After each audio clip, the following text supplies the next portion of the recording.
I'm going to present you the actions of a indirect.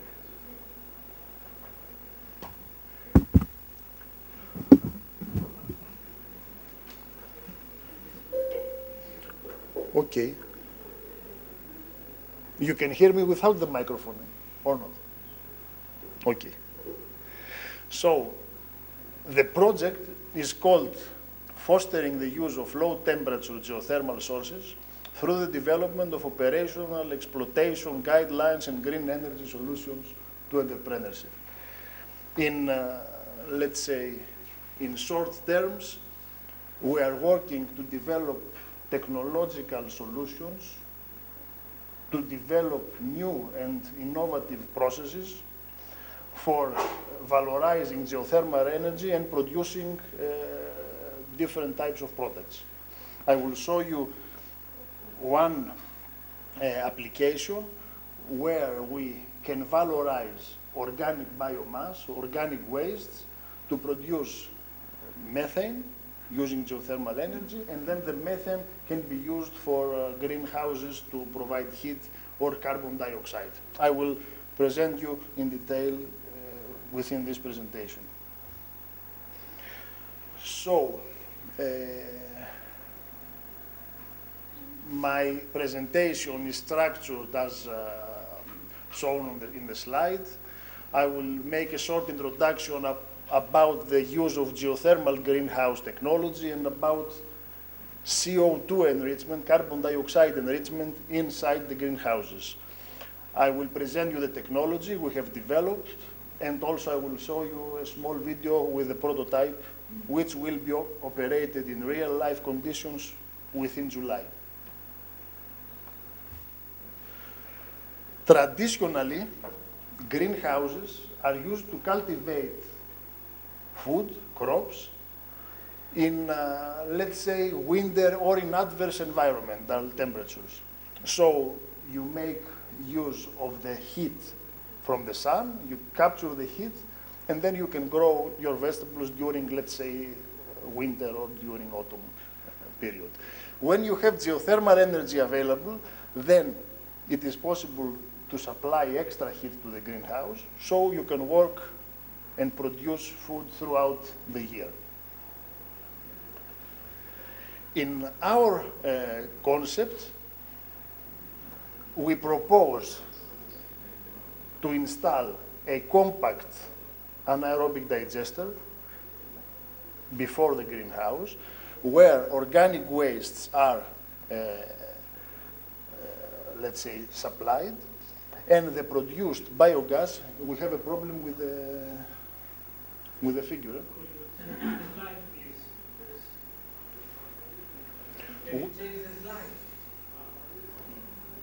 Okay. So we produce carbon dioxide. This is carbon dioxide. You mean the point? This is nitrogen, phosphorus, and organic carbon, where we supply the greenhouse also. And the digester is operated with heat from the geothermal field. So we don't have to use biogas to keep the digester hot. We use geothermal energy, and we can produce biogas immediately after feeding with organic waste. But why to use the carbon dioxide, or in other words, to burn methane inside the greenhouse, so release carbon dioxide? Because carbon dioxide can increase agricultural production. It is well known since 1800 by Saussure, who noticed that at increasing carbon dioxide levels, you have an increase in plant growth. So, since in the environment carbon dioxide level is 200, 300 ppms, by increasing it to 700, 1000 ppm, we can have a double production in food production. So consider also that we operate the greenhouse throughout the year. The benefits of this technology can be significant. In North Europe, there is limited sunlight. In the north of the Netherlands, 30, 40 days per year are sunny days.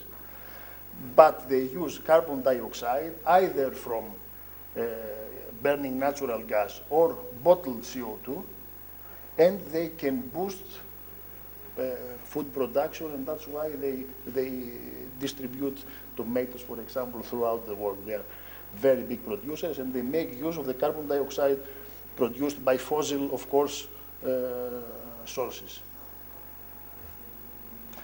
Our technology is displayed here. We have our waste storage tanks. We can use olive meal waste.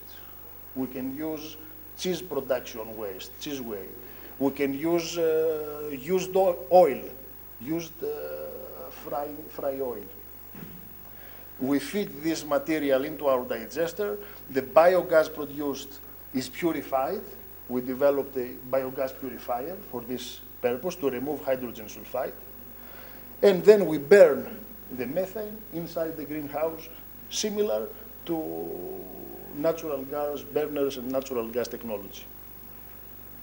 Finally, a group I will show you later about air quality monitoring.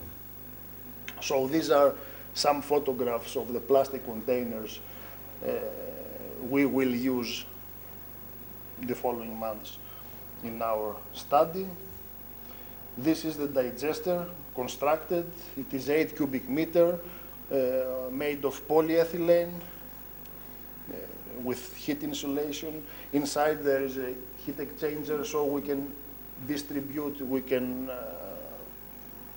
supply heat by recirculating geothermal fluid. And the designed biogas production capacity from this model is from 5 to 20 cubic meters per day. It's a very small prototype.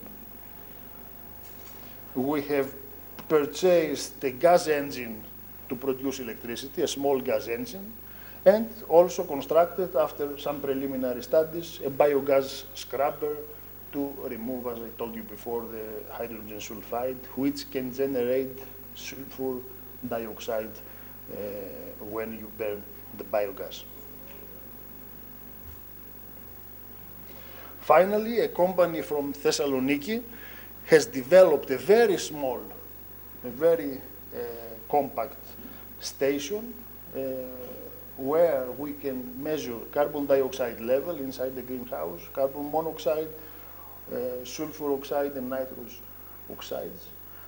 So it is very important that you monitor the air quality, because you have people working inside, and you should have appropriate air quality inside the installation, because biogas is burned inside there. So the following steps, unfortunately I don't have results. The prototype will be operating next month in July.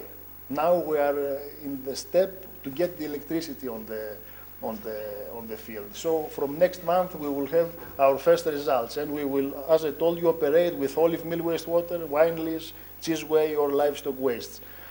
Now I'm going to show a small video. Okay, it's happening, of the system. You see the mixer, the paddle mixer. Now it's with clean water, the tank. It's very simple technology, just a completely mixed reactor where we put inside organic waste, and you have a mixer, of course, a motor outside. Thank you for your attention.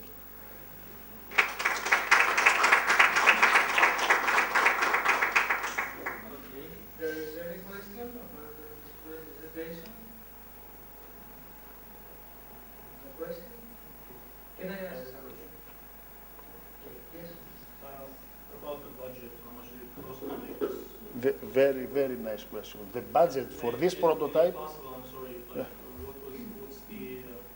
what's the size of the greenhouse? So I mean, Very different sizes.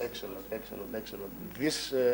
This capacity, I mean, this 8 cubic meters digester has a budget for the project of 17,000 euro. This is the budget for the first development. Of course, we need to decrease it to make it lower. The greenhouse that can be supplied with 20 cubic meters of biogas per day is half of, 500 square meters, which is not too small. It's good. This is it. And what about the operational costs? The operational costs you hit from the exit of the geothermal greenhouse, the hot water exiting the geothermal with 40-45 degrees, you use it for heating the digester, so you don't have heating costs. You have a mixer of half kilowatt operating 24 hours per day, and the pump that introduces the waste to the digester, that's all. It's, let's say, 1 kilowatt operating for 24 hours, so it's 24 kilowatt hours per day, it's €2 per day operational cost. Okay. To ask something else, there is a possibility of separating the stream of methane from the CO2 in order to not burning the biogas that you use for other purposes? You can use the biogas, for example, for electricity or for other purposes, but when you use it, you burn methane, it goes to carbon dioxide after the reaction. So all the off gases from the use can be transferred inside the greenhouse. What was the question? Is it? The question is if there is a possibility to avoid burning and put it on the carbon dioxide into the greenhouse. We haven't thought about it. And to use the methane for other purposes. Like what? Electricity or other mixers, transport to other places. Okay, so you need to separate with membranes. It's getting complicated for the farmer to have something for the farmer. A question, what was the geothermal part? The geothermal? Yeah, I mean, the biogas plant is biogas plant.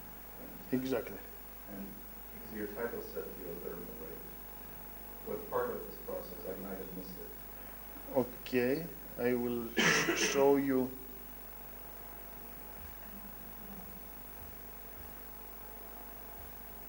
Oops.